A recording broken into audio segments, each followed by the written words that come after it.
یہ مصوری نہیں بلکہ فن پر ہوئے ظلم کے نشانات ہیں۔ 11 پاکستانی مصوروں کے یہ فن پارے بھارت میں گزشتہ اگست بجرنگ دل کے مبینہ کارکنوں کے ہاتھوں تباہ ہوئے۔ اسلام آباد کی گیلری 6 کے کیوریٹر اور خود بھی ایک مصور ارجمند فیصل یہ فن پارے لے کر ممبئی گئے تھے۔ اتفاق سے پہلے 2 دن تو پولیس تھی۔ احمد آباد میں ہوئے اس حملے میں 47 فن پاروں میں سے 14 کو حملہ آوروں نے نقصان پہنچایا، جبکہ 3 آج تک غائب ہیں، باقی 30 محفوظ رہے۔ بہت بری طریقے سے جو ڈیمیج ہوئے ان کو تو وہ تو بحال نہیں ہو سکتے، اور جو 3 مسنگ ہیں اس کے لیے ہم نے انہیں ای میلز کی ہے، فون کیے ہیں، لیکن نہ وہ ای میلز کا جواب دے رہے ہیں، نہ فونز کا جواب دے رہے ہیں، نہ ایس ایم ایس پہ جواب دے رہے ہیں، فون ریسیو نہیں کر رہے ہیں۔ تو اب میں کچھ نہیں کہہ سکتا کہ باقی 3 کیسے آئیں گی، یا 44 ہی آ گئیں، بہت بڑی بات ہے۔ متاثرہ مصوروں میں ہاجرہ منصور بھی شامل تھیں۔ انہوں نے یہ فن لکھنؤ سے سیکھا تھا اور اپنے اساتذہ اور احباب کو اپنا فن دکھانا چاہتی تھیں۔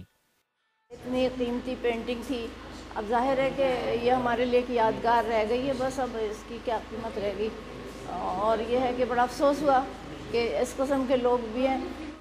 لاپتہ ہونے والے 3 فن پاروں میں سے ایک منصور راہی کا تھا۔ اس نقصان سے بھی وہ فائدے کی ایک بات نکال لائے۔ ایک سبق ہے کہ ایسا بھی ہو سکتا ہے، ہم ڈسکریج نہ ہو۔ اچھی بات ہے، کوئی اگر ڈپریسو چیز جب تک سامنے نہیں آتا تو چیلنج سمجھ میں نہیں آتا ہے، چاہے کسی بھی گروپ کے لوگ ہوں۔ آج کل کے معاشروں میں انتہا پسند کہیں بھی، کبھی بھی اور کسی بھی بات پر سامنے آ سکتے ہیں۔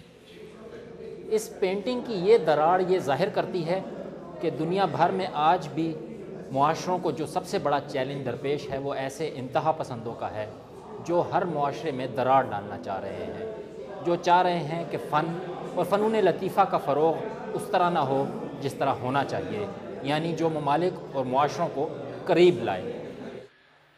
ثقافت، سماجی رویوں، ایستھیٹکس اور لینڈسکیپ جیسی صنفوں پر مشتمل اس نمائش کا مقصد احتجاج نہیں بلکہ ان مصوروں کے صبر کا اظہار ہے۔